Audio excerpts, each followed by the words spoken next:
Los bancos programan la crisis para ganar con ella. No se trata de un error de diagnóstico. Las crisis están programadas para ganar con ellas. Los mismos que arman los ataques especulativos son los que están al mando de estas políticas. Pasó en Estados Unidos, con la crisis de la deuda. No había ninguna razón objetiva para pensar que podía ir al default. No había ninguna cuestión económica que le impidiera pagar una deuda en dólares, cuando es el país emisor de los dólares. No había ninguna cuestión técnica que le impidiera seguir endeudándose. Y sin embargo se armó una ficción política de un techo al endeudamiento, cuyo propósito era justificar el ajuste que luego se vino, obligando a la población a pagarlo. Ahora sucede lo mismo en Europa, que empezó por Grecia. Goldman Sachs armó el maquillaje para endeudar al país, y ahora la respuesta es más ajuste y privatizaciones. Que no resuelve el problema de los bancos acreedores, pero sí va a ser un gran negocio para los que se beneficien con las privatizaciones. Y además va a servir para dejar caer la cotización del euro.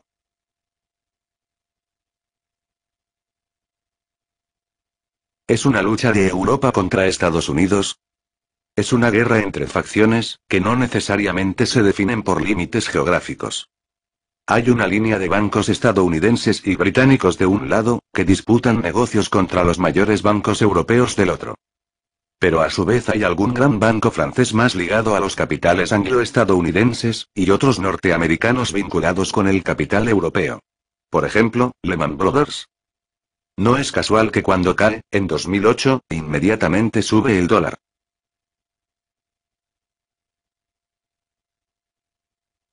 ¿Quiere decir esto que golpeó más a Europa que a Estados Unidos? A Estados Unidos le sirvió para justificar la enorme inyección de fondos a favor de la banca. Sin la crisis de Lehman Brothers, era impracticable. Fondos que fueron a los mismos bancos que provocaron la crisis de las subprimes, fondos que fueron a inflar nuevas burbujas. Incluso ahora se reconoce que los recursos que aportó el sector público, por diversos mecanismos, fue 10 veces lo que en su momento se reconoció. Llegó a 16 billones de dólares, una cifra equivalente al PBI estadounidense. Y fue a los bancos. El poder político no va a permitir una solución por vía de créditos al sector productivo, porque desnudaría la responsabilidad de los bancos y los llevaría a pagar los costos.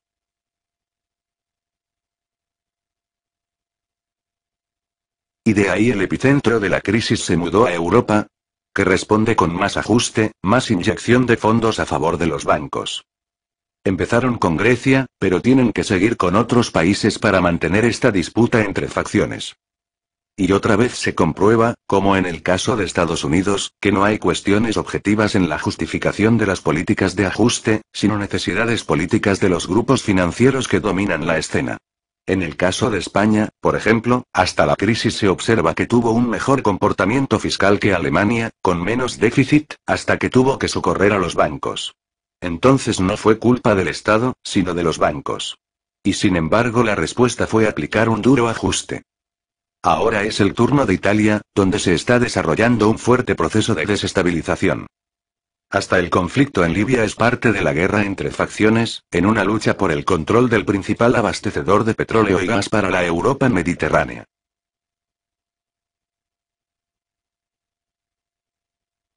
¿Qué prevenciones debería tomar Latinoamérica ante este cuadro? No sabemos exactamente cómo termina, pero sí podemos percibir que estamos viviendo un proceso de creciente desigualdad y desequilibrio.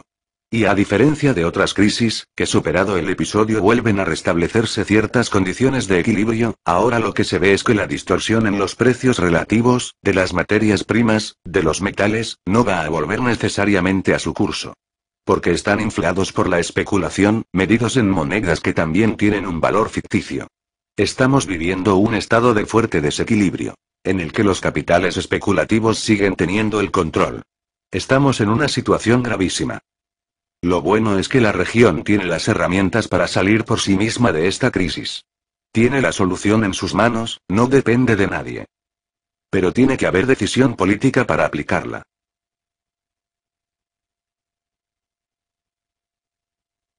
¿En qué consiste esa solución? Lo fundamental es desarrollar los instrumentos que estamos proponiendo para lograr desconectarse de los mecanismos de impacto inmediato de la crisis. Empezar a desarrollar el intercambio comercial. Con una moneda propia, distinta del dólar, para lo cual el Sucre es una experiencia interesante. Crear nuestros propios organismos financieros de respaldo, como el Fondo del Sur. Y nuestras propias herramientas de financiamiento del desarrollo, como el Banco del Sur. Además, las economías de Latinoamérica son de las pocas que hoy están creciendo genuinamente en el mundo, y todavía con una enorme necesidad de obras de infraestructura para hacer sustentable en el tiempo ese crecimiento. Pensemos no más en las obras que faltan en materia de energía, o en transporte para ligar todo el continente. Se necesitan sumas enormes, pero es una inversión de rendimiento seguro en el tiempo. Justo lo que necesitan hoy los mercados financieros de los países centrales. Encontrar inversiones de largo plazo rentables y seguras, que sean más atractivas que la especulación de corto plazo. Hay que tener en cuenta que esta es una crisis de abundancia de capitales financieros, que no encuentran atractivos en la economía real. Hoy los bancos europeos ya ofrecen tasas negativas, es decir, que les cobran a las instituciones o países depositantes por guardarles el dinero. Y a Latinoamérica lo que le sobran son proyectos de inversión rentables en el tiempo.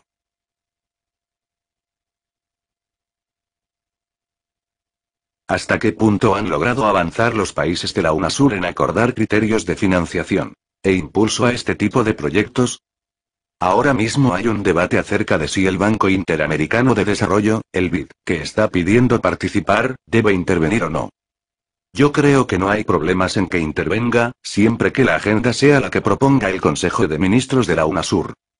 Ya sabemos bien cómo son las propuestas del BID y los límites que plantea, por ejemplo, a la financiación de proyectos de desarrollo. Si hablamos de energía, no tienen ningún problema en financiar la investigación en energías alternativas, como la eólica. Pero si queremos desarrollar en Latinoamérica una investigación sobre petróleo, ya sea para generar formas más eficientes de búsqueda o explotación, o para mejorar el medio ambiente, no hay recursos del BID. Lo mismo ocurre con los proyectos hidroeléctricos, a los que niegan el financiamiento. Entonces, hay una lógica de que los proyectos más rentables y el uso de recursos naturales ya conocidos deben quedar para el capital privado, preferentemente extranjero. Y los desarrollos más caros, menos rentables, para los estados. Lo mismo sucede con la educación. Si se revisan los proyectos que financia el BID, se verá que siguen el modelo chileno, el de la educación arancelada en las universidades, por ejemplo. ¿Por qué tenemos que seguir esta lógica, que profundiza la dependencia?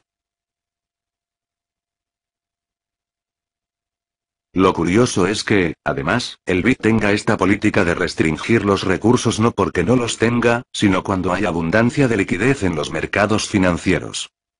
Hay algo más grave que eso. El BID ha perdido un cuarto de su capital social en 3 años, como consecuencia de haber invertido fondos en activos tóxicos en Estados Unidos. ¿Qué necesidad tenía de estar especulando con recursos que debían ser para el desarrollo y la integración regional?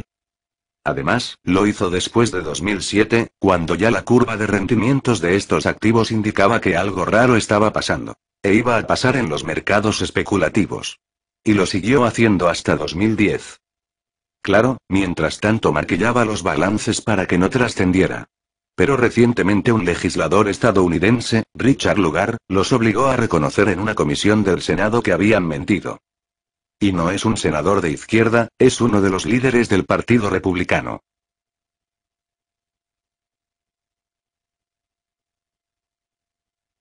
Pedro Páez, principal impulsor de la nueva arquitectura financiera regional, economista ecuatoriano, nombrado por Rafael Correa para impulsar el Banco del Sur y la moneda única para la región.